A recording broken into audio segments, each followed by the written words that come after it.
તો તમે જોઈ શકો છો આપણી આ ગ્રેવી ગ્રીન ગ્રેવી તૈયાર થઈ ગઈ છે એકદમ નેચરલ કલર વગર. વાહ ભાઈ વાહ, ગ્રીન બટાટા જોતા જ મોઢામાં પાણી આવી જાય છે. અને આજે ભાવનગરના બટાટા બન્યા છે ને તો મને અત્યારે ઓમભાઈની યાદ આવી ગઈ છે. એટલે ઓમભાઈ તમારા માટે પણ ગ્રીન બટાટા આપણે તૈયાર કર્યા છે. તો તમે ને શિવભાઈ બંને ભાઈ પહોંચી જાજો બટાટા ખાવા ગ્રીન.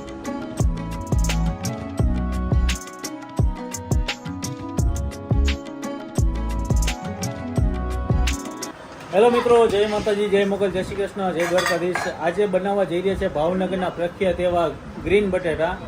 અને બહુ ઓછી જગ્યાએ મળતા હોય છે ગ્રીન બટેટા.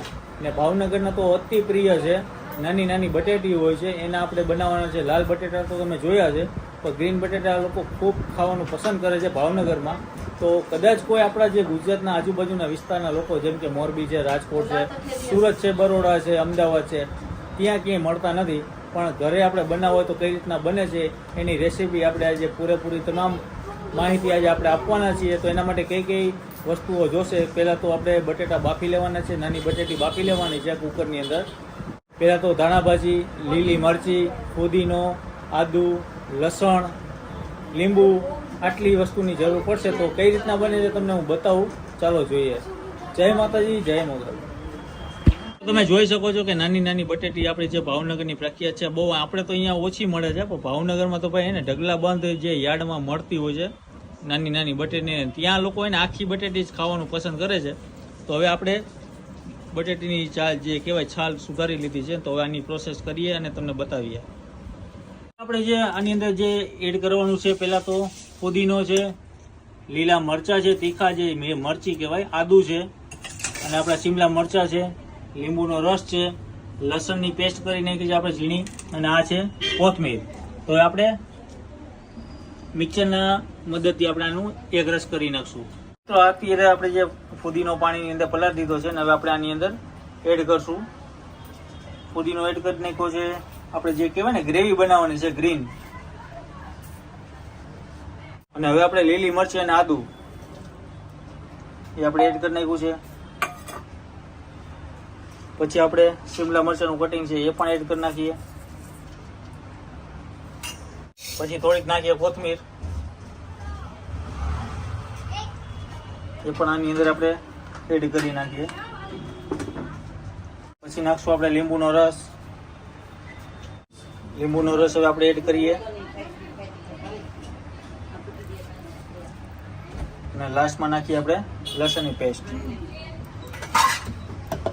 બધા આપણે વસ્તુ એડ કરી નાખી છે, અને હવે આપણે મિક્સરના મદદથી અને બ્લેન્ડર કરી નાખીએ.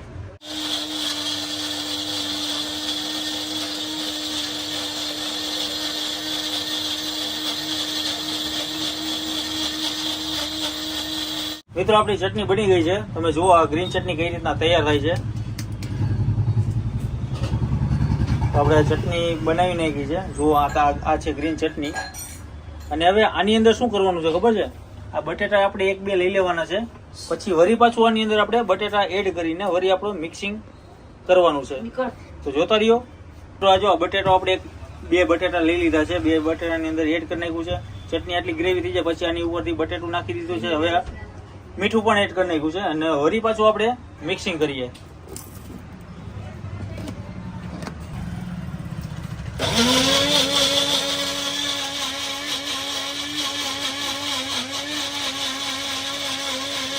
મિત્રો આપણી આ ગ્રેવી બની ગઈ છે, મસ્ત એકદમ ઘટ્ટ બની ગઈ છે. જુઓ તમે.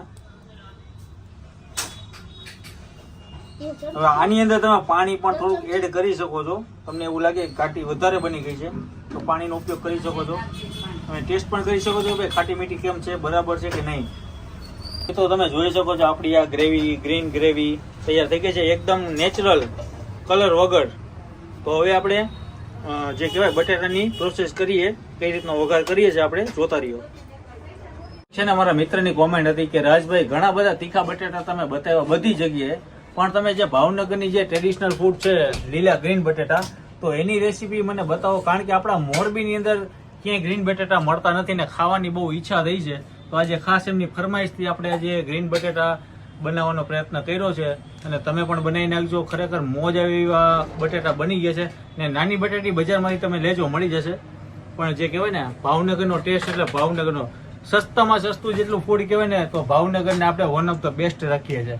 કારણ કે ભાવનગર જેટલું સસ્તું ફૂડ તમને ક્યાંય નહીં મળે. 100 રૂપિયામાં તમારો આખો દિવસ તમારો નીકળી જશે. જેમ કે 30 રૂપિયામાં શાક રોટલા, પછી 20 રૂપિયામાં તમારે જે ખાવું હોય મોજ જ આવી જાય. તો જોતા રહ્યો, મોજ કરો. જય માતાજી.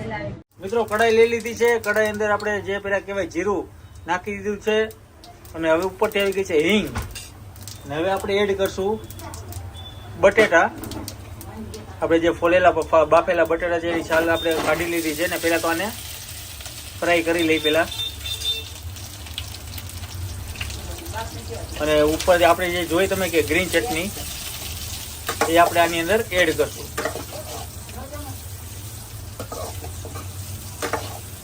તેના ભાઈ જે કહેવાય ભાવનગરની શાન.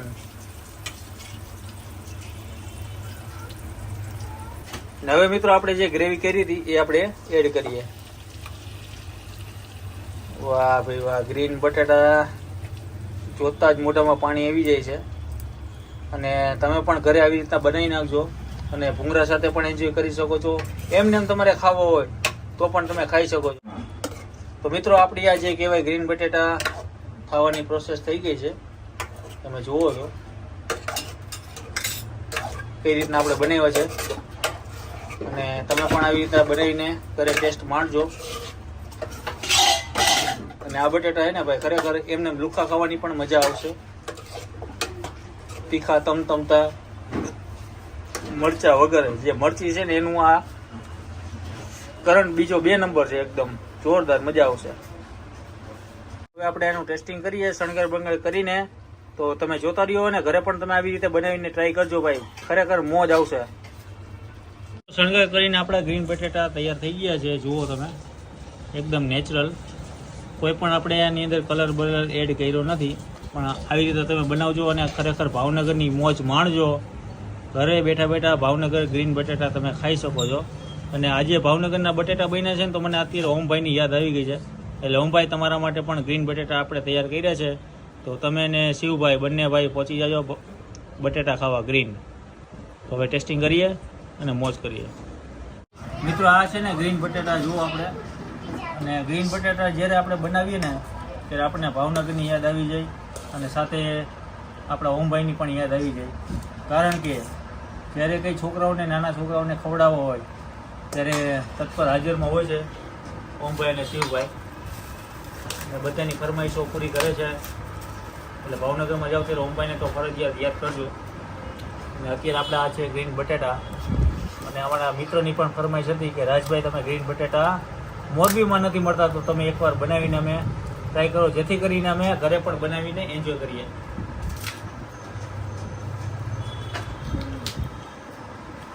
મરચા વગરના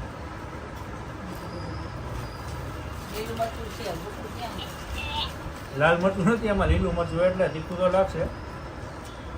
ગ્રીન બટેટા કઈ રીતના બને છે આવી રીતના બનતા હોય.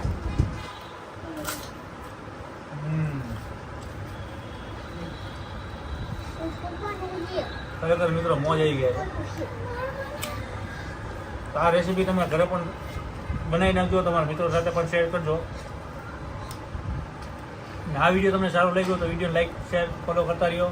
ત્યાર સુધી મળીએ નવા વિડીયો સાથે, નવી મોજ સાથે. જય માતાજી, જય મોગલ, જય શ્રી કૃષ્ણ, જય દ્વારકાધીશ.